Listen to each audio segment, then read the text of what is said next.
This year's Computex coverage is brought to you by PHANTEKS, Cooler Master, and MSI.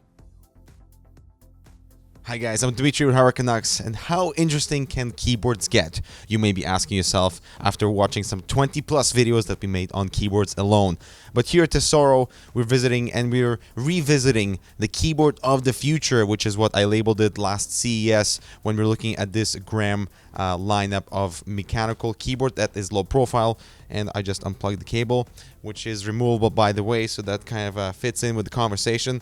Let me plug that in back. So it is part of the Graham lineup, and it's low profile, it's mechanical, and they've done a few adjustments to it based on from what we saw it last time. So they've increased the height of the body a little bit, so it's not as low profile as before, which has given the actual switch travel distance a little bit more height, and the switch itself and the key, the low profile keycap is now slightly higher. So it looks a little bit like a, notebook type of design keyboard, but following a very basic structure, very corners and just the straight lines. I like the design nature, especially coming from Tesoro's previous keyboards that were all over the place. Now this is very focused much on design simplicity, but as a switch itself, it is kind of based on the tactile blue mechanism, and also be offered in white.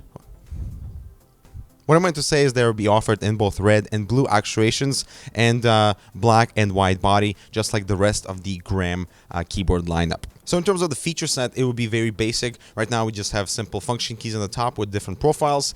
There are no USB pass-throughs. The cable is removable. There are no case out feet, flip out feet yet. Just little dimples here that allow the keyboard to be raised a little bit and angled. But Tesoro is asking for feedback on what you guys want to see. I would love to see this iteration in a wireless model that allows it to be very low profile. I would like this to be in the white body that they're delivering, so that's good. But a wireless iteration on this switch may be possible, and I would love to see that moving forward. And price-wise, it's around $169. It's not confirmed yet, but that seems a little bit too high. But because it's low-profile nature, the switch is mechanical, and it's kind of a new thing that they're trying to develop here. So I'm guessing there's a kind of the additional cost of this being delivered to the market. But another thing is here is the Graham SE Spectrum. We've actually taken a look at the Graham Spectrum, the white model that is beside me here. You can check out the review of on the channel. But this new SE Spectrum comes with optical switches, so Tesoro's optical switch that has a few benefits, like it's a little bit faster, not a little bit faster, it's twice reduction in latency of switch registration, and so that's a benefit.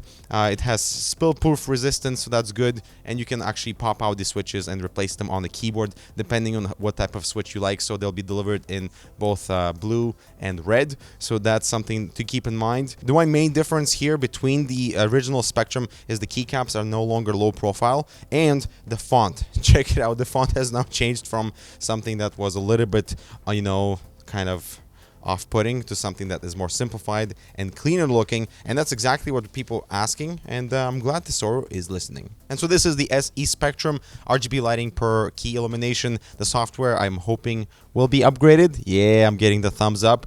This keyboard will be available at $119, so it's a pretty good jump into the market, especially with the optical switch that has those benefits. Make sure to check out our video on optical switches. Yeah, this is all from Tesoro. Thanks so much for watching. We'll see you in the next video.